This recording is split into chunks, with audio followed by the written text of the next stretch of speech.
Thank you, Penelope. Thank you, IPANS. Thank you, everybody who's here. I'm really excited to be here today. I can't believe that it's been 7 months since I arrived in New Zealand, and I've had such a wonderful time putting this, well, not putting the report together necessarily, but doing all the research and meeting all the people I did and putting it together. So it's kind of an amazing opportunity to finally come full circle and get to talk to all of you today. And I really appreciate, I found this topic really interesting, but it's always really nice to know that other people also find it interesting. So hopefully as I'm talking, it will continue to be interesting. This is what I'm going to go through today. There's a lot more in the report than I can cover in a short presentation today, and I want to make this as useful for the audience as possible. So I'm going to go through things in a quick way and then be able to cover a lot more in question and answer based on who's here and what you all want to know more about. I'm going to do a quick introduction to my issue. I'm going to talk about the case studies that I did. Then I'm going to talk about the recommendations and findings that I had from the report, which really break down into what needs to be done at various cycles in a partnership, both in the prospect phase, the startup phase, and then when you're actually implementing it. One of the key pieces, I'll give you a heads up on the conclusions, one of the key pieces is that there's a lot of stuff that has to get done way before you start implementing. Then I'll wrap everything up and we'll have as much time for question and answer as we can. So the objective of my study from the beginning was really to tell a story. There's this common perception out there that you either have to choose the environment or choose the economy. And I've always held throughout my career that that's not necessary. I think that there are examples where those two groups work together, and there's wonderful examples of it here in New Zealand. So one of my first objectives was that I wanted to be able to tell the story of how these partnerships are working already, and you're already seeing mutual benefit from a conservation point of view and an economic point of view in these existing partnerships. Then I also wanted to, but besides the case studies, I wanted to do the interviews so that we can really look in depth at how these partnerships work. What do you need to be doing? Like, what's the nuts and bolts? What are the everyday operational decisions you need to be making so that partnerships will work? Because they're not easy. You can't just start it up and say, we're going today. There's a lot of work that goes into it. A secondary objective that you're going to see carry throughout my presentation is that there is a lot of talk these days about the concept of ecosystem services and natural capital. Really short version of what that is. Ecosystem services are the benefits that people accrue from all the natural resources around you. So, for example, we all get to enjoy clean water. That's an ecosystem service. And I wanted to see how that conversation about ecosystem services plays into how and why businesses decide to partner with conservation. So real quick basics about DOC and primary industry. DOC is the Department of Conservation. It has about 1,800 employees that are responsible for managing a third of the country, as well as a whole lot of marine and coastal territory, and for maintaining the biodiversity and recreational resources that this country is known for. So that's a huge amount of work for 1,800 people. Primary industry that I was looking at here, I defined as dairy, meat, wool, fruit, and forestry, and wine is included in that as well. Sorry, couldn't remember what the next slide was. The reason that I chose primary industry to focus on for this particular study is that when we talk about partnerships, DOC's already done a pretty good job of working with the recreation industry on partnerships. There's already some existing ones that are out there. A lot of New Zealanders are very aware of the partnership with Air New Zealand, for example. I didn't need to go into that already because that's already been looked at. I wanted to look at this other thing, which is primary industry. And primary industry is so key to the future of this country because they manage a third of the country as well. So DOC gets a third, primary industry gets a third. And the reason that they need to work together is that if we want to have any hope of conservation over the long run, it can't just be DOC's job. There needs to be more buy-in from the rest of New Zealand, and in particular from primary industry, who does manage a third of the country, if we're going to see conservation work in the long run. Otherwise, what you're going to see are these islands of biodiversity, which are DOC conservation lands, surrounded by a lot of other stuff. And that's not sustainable over the long run. We have the exact same thing happening in the United States, and we're working just as hard on trying to develop partnerships in the United States as well. So let me go into the case studies. So I did 6 case studies here in New Zealand, and I also did 1 in the United States. The ones that had a long write-up on them that you can read more about in the report are the Putri Etana and Project Orangi. I apologize in advance for my Maori pronunciations. Carol has been doing such a good job trying to coach me, and I've failed miserably, but I'm really trying. And also, there's a longer description of the Denver Water and U.S. Forest Service one in the report. I'm just going to go really quickly what these are, but I'm only going to have time to talk about them, two of them quickly today. Putri we're going to talk in depth about, so I'll skip over that one. This project is in the Wairarapa region. It's a great partnership with meat and dairy in the Wairarapa, where they're working with DOC on doing eventually some species reintroductions, but right now they're working a lot on wetland restoration and on, they're working on predator control significantly. And one of the key things of that project is that they're working with the hunting community, which is kind of unique for a partnership. The Nelson Forest one is on the South Island, and that's where they're starting to work together on wilding pine removal. This is the project that covers wetland restoration, also in the Wairarapa area. The Fonterra Living Water Program is in 5 different areas across the country, and Falcons for Grapes we're also going to talk about in more depth. The reason I did not do long case studies on those other 5, but I'm more than willing to talk with all of you about it here today, is that those partnerships are just in the early stages, and so there's not necessarily enough to write about yet. It's really interesting project, and I want it to come back and maybe have a chance to learn more about it in the future. So the 2 we're going to talk about here are the Putri Etana and Falcons for Grapes. Let's start with Putri Etana. This is a really cool project up in the Hawke's Bay area. It started in 2011, and it covers just about 9,000 hectares just north of Napier. It's all centered on DOC conservation land, so the DOC mainstream island is in the middle, and then the overall, which is less than 1,000 hectares, by the way, and the rest of the 9,000 is actually agricultural lands and forest lands. This is all production forestry surrounding the DOC boundary stream mainland island. The goal of this project is to return native species, and they're working really closely with iwi in the area to make sure that it's native species that are also significant to the iwi. But in order to do that, they need to make sure they're dealing with predators as well. So they're doing the reintroductions of species in the DOC areas, but they first need to create this buffer of safe area for those species by doing really extensive predator control across all those agricultural and production forestry lands. So the partners involved in that one are obviously DOC. This foundation is the one that provided all the money. They provided almost $1 million starting in the year 1. The reason that foundation got interested, to be honest, it's a US-based foundation. It's part of the Robertson Family Foundation. The Robertsons are significant property owners in the Hawke's Bay area and have a really significant they really care about the biodiversity of New Zealand. They've spent a lot of their personal dollars and their family investment already on other biodiversity areas, so it's something that means a lot to them. The Hawke's Bay Regional Council had a huge role to play. They were the ones that really took the lead on a lot of the pest control outside of Boundary Stream.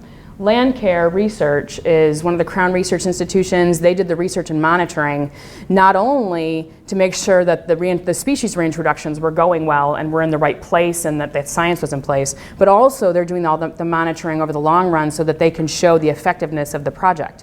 And there's a key finding that they have that I'll talk about in a moment when it comes to the benefits of how this project is coming back to primary industry.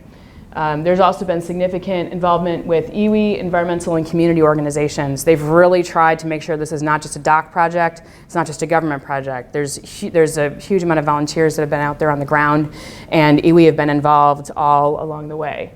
The primary industry that's involved is sheep and beef farmers, individuals all throughout that region, and Panpack Forest Products is the production forestry organization that's right there.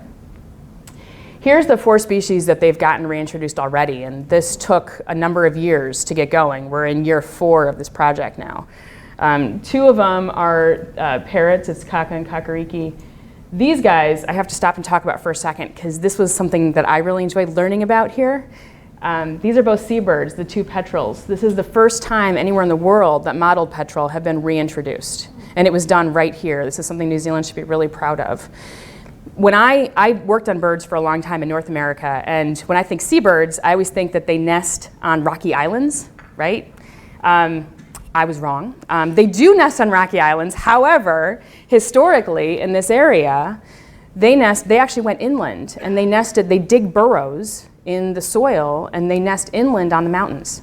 And historically in this area, and this is one of the reasons this is so important to iwi, this is the, I have to look at the word, the Mangaharuru, I'm so sorry. The Mangaharuru Mountains, the reason they have that name is it actually means rumbling mountain. And the reason for that historically is because there were such gigantic flocks of seabirds that would come in to roost at night that it would sound like the mountain was rumbling at night. So that's actually where the name came from. It was hundreds of thousands of birds coming in to roost at night. And that's important for a huge variety of reasons, from an ecological point of view, as well as a cultural and social point of view, that those birds were there and now they're gone. It's changed the whole biology of the area significantly. So that's why these guys are so cool. It's also why they're so hard to reintroduce, and why the science of having land care involved and dock involved was so important to make sure that it went well. So here's what they were able to accomplish in year 4 of this project. They have gotten species, I mean, there's still a lot of work to do, but at least they're still doing pretty well out there. These 4 birds, they've actually done another one since then, but that happened after I was out there in the field. I think it was May when they did the teal. But the other key finding of this, and this is where it's so beneficial to conservation around the country as well as to the industry folks that were involved, is that they were able to bring down the cost of predator control.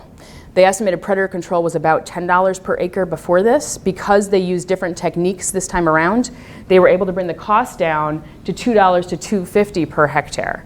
The reason that's so important is that over the long run, the plan is to have industry, all those farmers out there actually be able to take responsibility for doing that monitoring themselves. And with it being done this way, it's affordable. They can actually manage to do it.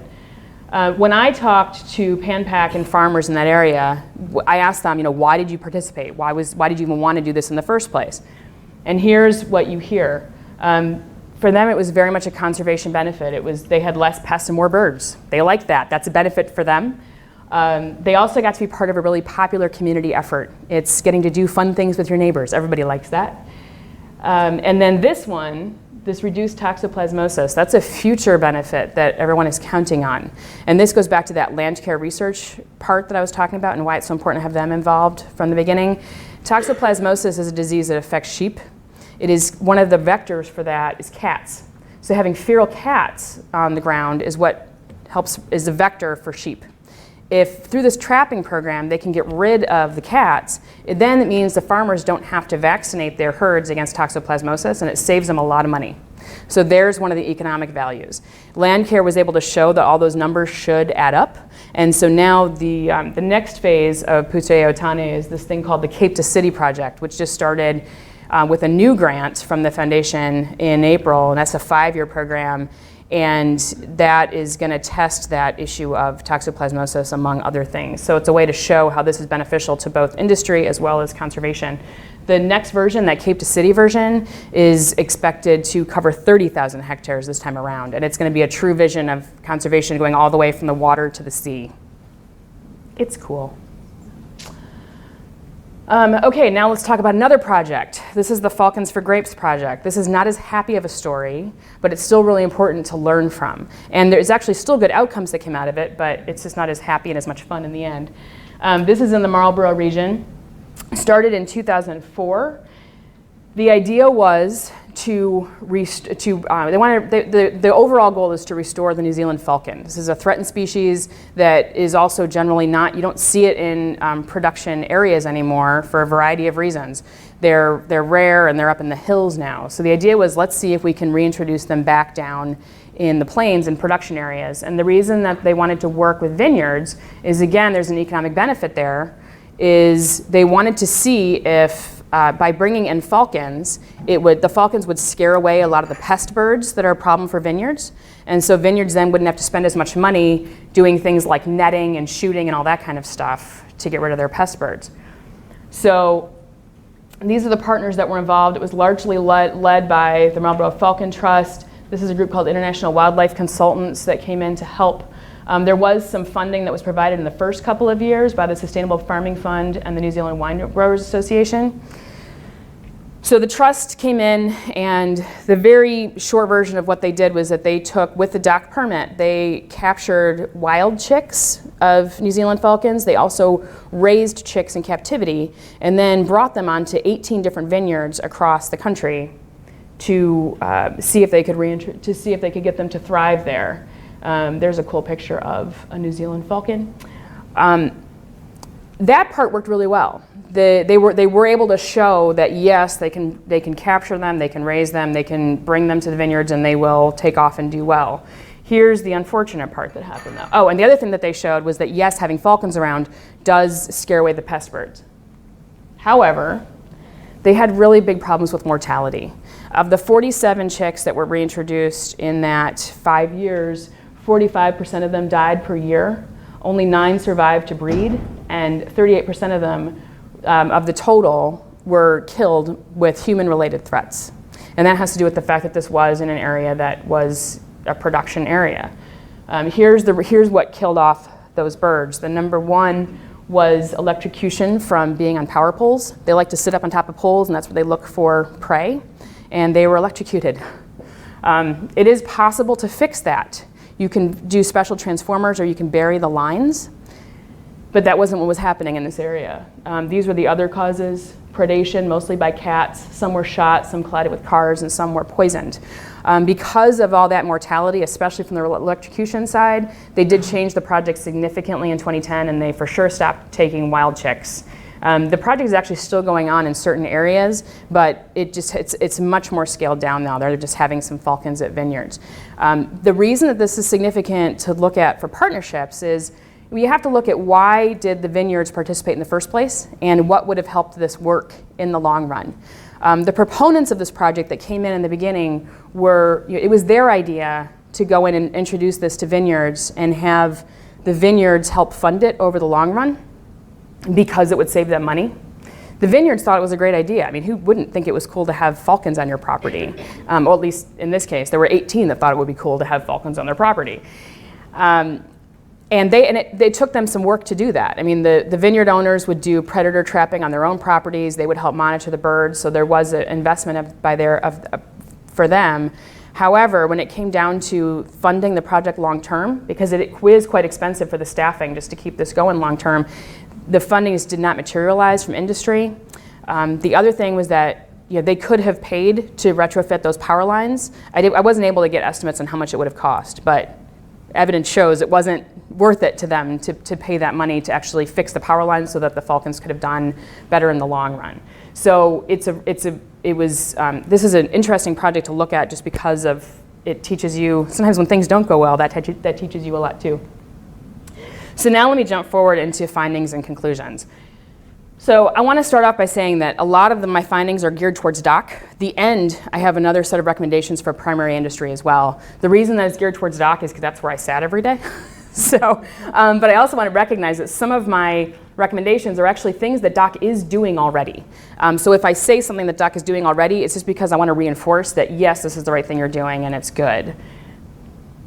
The way that I came up with all these recommendations was a combination of looking at all these case studies, including all those other ones I looked at, and all the industry interviews. I talked to over 30 people from industry or other thought leaders across the country and asked them a whole series of questions about partnerships and what were they interested in. I also did an extensive literature review about what is it that motivates businesses to get involved in any kind of sustainability type project. So that's where all these recommendations come from.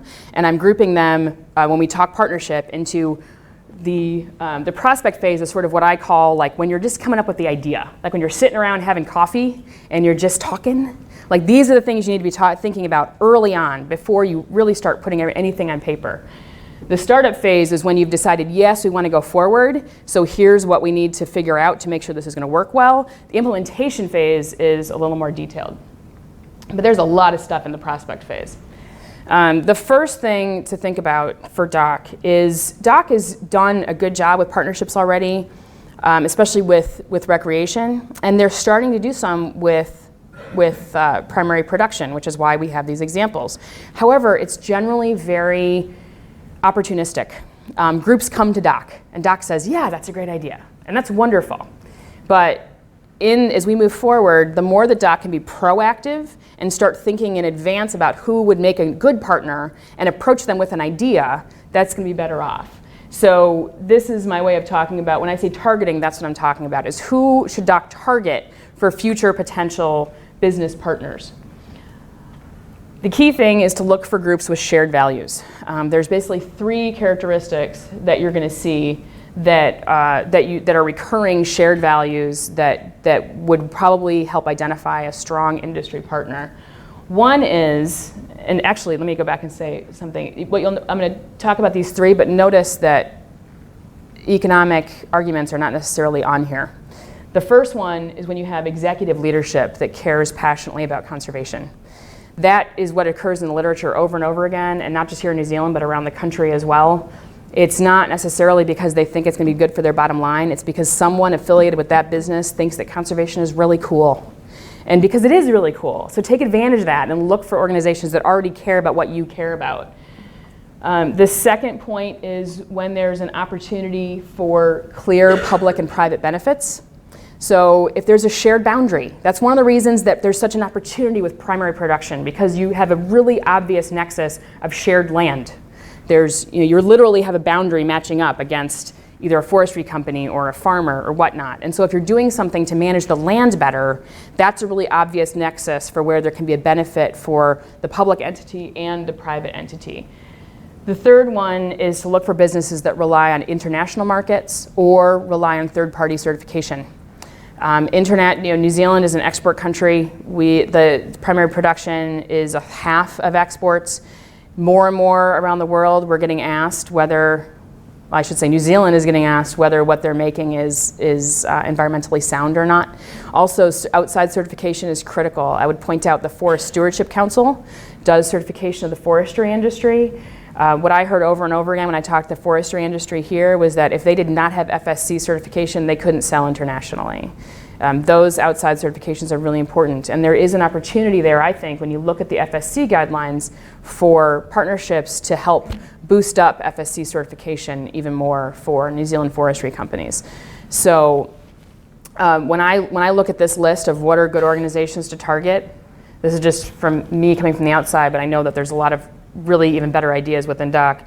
Some of the ones that came up top to my list of possibilities are forestry companies. Second would be a lot of the new Maori-owned companies that are coming in because of Treaty of Waitangi settlements. These are all folks that are now being given resources to manage, and there's an obvious nexus, and they care just about sustainability in the long run as much as DOC does. So this is a part way up in the beginning where you can start a partnership with those Maori-owned businesses. And several fruit growers as well, kiwi fruit growers in particular. That's becoming really important internationally. The kiwi fruit industry is all about being clean and green, so that's another key place where DOC could be looking for potential partners.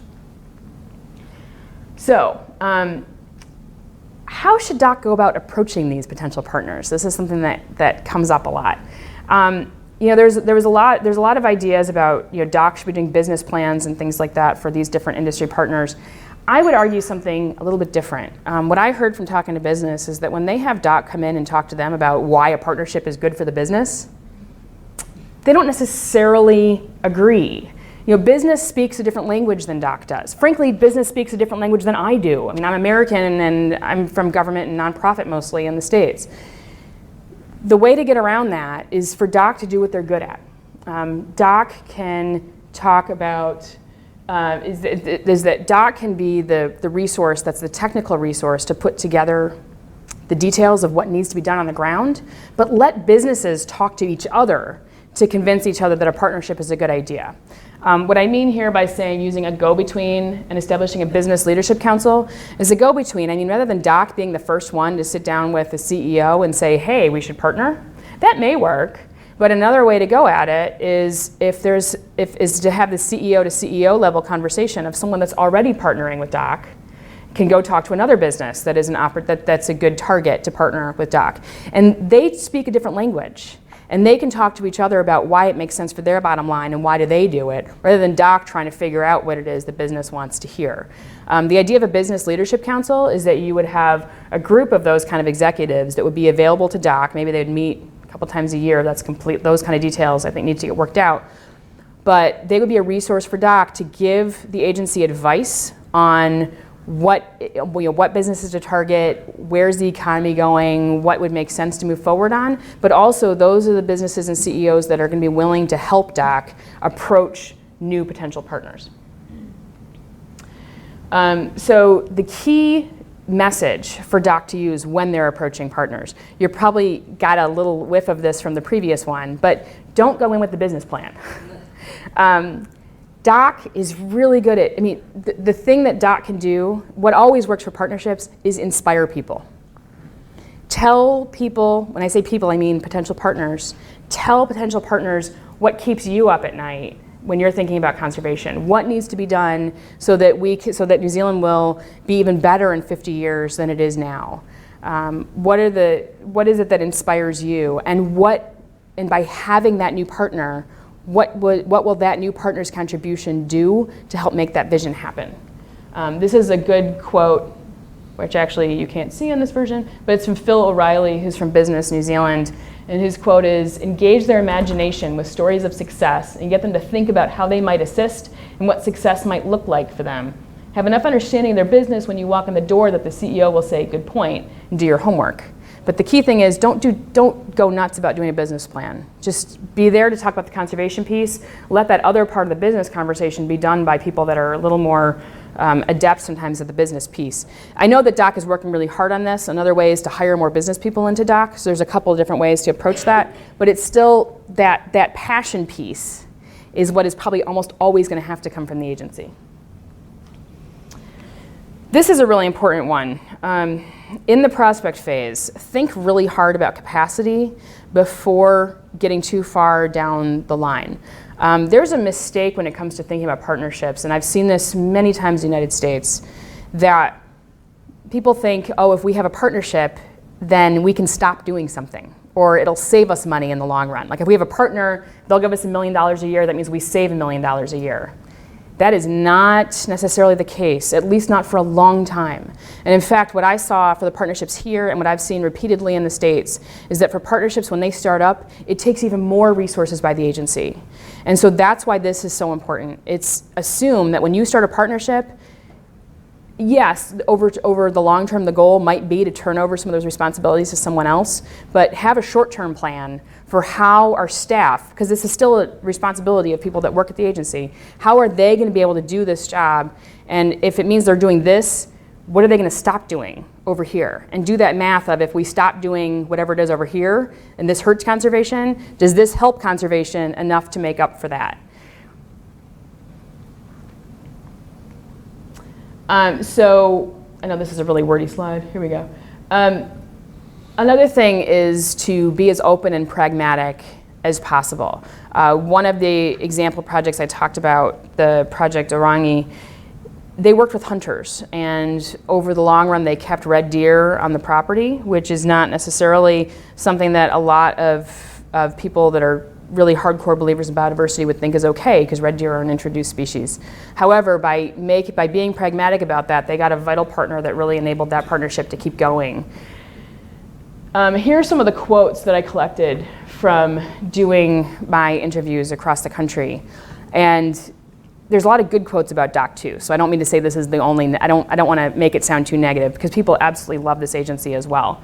But there is a perception out there that Doc is not willing to be pragmatic and does not want to be open-minded, and really importantly for this, does not like business. The more that Doc can work to change that perception, the better off you're going to be in the long run. This is another really important one. Being cautious in this early startup phase with your reputation. There's always a risk of greenwashing when it comes to businesses being involved in sponsorships. But the other thing I'm talking about with this, you really get to with this quote. which is from Anne Salmond up in Auckland. She said, be very thoughtful about competing with community groups. You can't compete and be a partner with the same agency. DOC needs to contribute as well as take, and if they start competing with their most ardent supporters, they will lose support. There's a little bit of fear out there from people in community groups in the nonprofit world that DOC's the big dog in the room, and if they show up and start asking for money, that money is going to start disappearing from those other groups. I don't think it needs to be that way, but I think it's something that DOC needs to be aware of that's a concern. So now let's finally get into the startup phase. All that stuff was just what to think about before you have the coffee, or maybe during the coffee.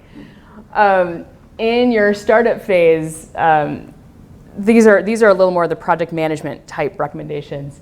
Be really clear from the beginning on common goals and on schedules. That was something that came up over and over again in the case studies. A lot of things went a lot slower than everyone thought they would, and then you end up with a lot of disappointed people. So the more that you can get started in the beginning with a good project management plan in place, the better. This culture clash issue, that's going to happen because inherently a government agency operates very differently than business does.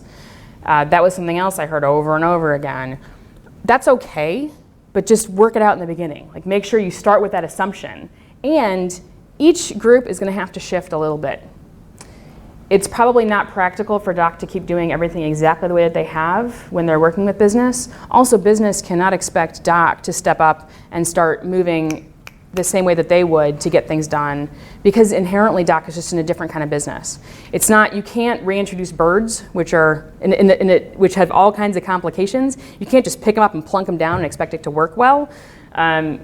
It's not the same as if you're buying a new herd of cattle or something. It's a different schedule you need to be on, and so the more that you have those conversations up front, the better off you're going to be. Now let's talk about implementation. What you notice just from the case studies I talked about here too is that having some kind of measurement and research is absolutely critical. Sometimes it takes more time in the beginning to set up baseline studies and monitoring studies, but it's worth it, because if you're not able to track what you're doing, one, you're not going to know if you're doing it well, but two, you're not going to be able to show results, and that is something that is really important to businesses. If they're going to spend dollars on something, they want to know where those dollars are going and that it actually did something useful. But also it can help show really important things like that toxoplasmosis example I had, or like the falcon example I had, to show that you really need to change something very significant to make sure that conservation is going well. This one is a basic relationship issue, but you can't say thank you enough. Something that it's something that needs to happen on both sides. That whoever is on both sides just needs to be as thankful and as nice as possible. A partnership is just like any other relationship. You want to feel like you're appreciated. I had a couple of partners say that, and these were ones that had been participating with DOC, that sometimes a lot of people had no idea that they even played a role. They showed up and sometimes people asked them, like, why are you even at this event? When it was something that they'd funded, which is sort of like, oh God. That's just a basic way of doing business, is to get used to saying thank you on both sides. And business needs to do the same thing, because if they're relying on a partnership, they're in it for a reason, and they need to be thankful to DOC for that as well. Okay, now let's do the business side of things really quickly here on the very end of why would a business want to participate in this process at all. The good news is that yes, they do. I talked to a lot of them, and a lot of them are really excited and engaged and want to do more. In a lot of cases, it's not knowing how or why or having been approached. And it's kind of looking for the right opportunity. The things that you tend to hear about why people want to participate is that they want to have a better relationship with the government agencies that are regulating them. And this isn't because it's something underhanded. It's just because it's a neighbor just like anybody else. If you're a forestry company, you want to have someone you can call in the DOC office that you know, that you can talk to about issues, rather than it being this big amorphous agency. So having those basic relationships that's just people, right? Like people like talking to other people. Another one is that these are all businesses that want to play a role in maintaining New Zealand's brand. That whole clean and green thing is a big deal, and they know how important it is to them as businesses, and they want to help if they can. They also would do it because it would help them with their third-party certification, or because it helps them show that they're being a good corporate citizen. And this was one of my favorite quotes, is that it's cool to have kiwi on your land. Like, these are the kind of things that we need to be encouraging businesses to feel and experience and talk about. Now notice in here, those economic arguments are not one of them. None of these people told me, well, because we saved X amount of dollars. That's in there, that's part of it, but it's not their primary thing that motivates them for why they wanted to get engaged or involved. An overall conclusion for industry, and this is not just New Zealand, this is in the States and this is all across the world actually, is that industry is getting a lot better at thinking about their impacts and trying to reduce their impacts on nature. But there's a huge opportunity still to look at what their risks are and what their opportunities are. And what I mean by that is, like, maybe businesses are doing better at reducing their risk to water quality, so maybe they're learning how to not put as much stuff in the water, but they haven't thought about the risk that they face if water isn't as available, or the opportunity that they face by maybe making their water cleaner when it comes into the plant so that they don't have to spend as much money in the plant. So one way to address that risk and opportunity is a really cool program that's being piloted, well, was piloted last year by the Sustainable Business Council. It's called an Ecosystem Services Review. If anyone's interested in this, I urge them to go directly to their website, the Sustainable Business Council's website, because they created this whole process that a business can go through. It's led by the business, where the business can go through a whole process of looking at what are all the natural resources that they're dependent on, and what role could they be playing to make things better, worse, et cetera. And it's a really good process. It was piloted with 5 New Zealand businesses last year, and they did a seminar on it in March that I attended, and those case studies are online, and the contacts at those 5 businesses are online as well. So if you want to learn how to do this for yourself, that's where you can go. So that's the end of the formal part of my presentation. I gave you the quick overview of why partnerships matter and what I was looking at in terms of industry and doc. We talked about 2 of the 6 case studies. We talked about the different phases and how you can do better in partnerships and ideas for primary industry. This is kind of the key finding in the very end, though, when it comes to partnerships in general. It's just like any other human relationship. Relationships really matter. So the more that you can get involved on a person-to-person basis, you're always going to be better off. And speaking of person-to-person basis, I have to conclude my presentation with just thanking Fulbright New Zealand, thanking everybody at DOC. This has just been an amazing experience for me to be here.